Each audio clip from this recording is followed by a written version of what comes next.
Hello everyone, welcome to How to Browse a YouTube channel. In this video I'll show you how you can create a very simple pipe.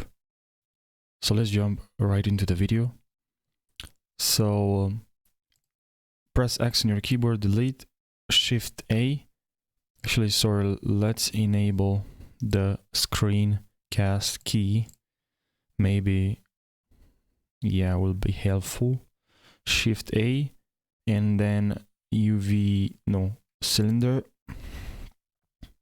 S and then Z and then hold press tab and then 3 and then select this and hold shift and use the middle mouse. Actually, don't hold shift now hold shift and select this and go to edge, and here press bridge edge loops.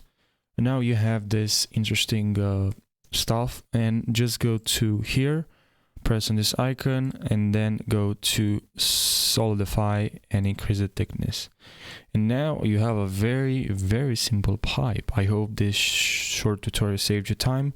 Thank you for watching, and don't forget to subscribe for daily tutorials. Thank you.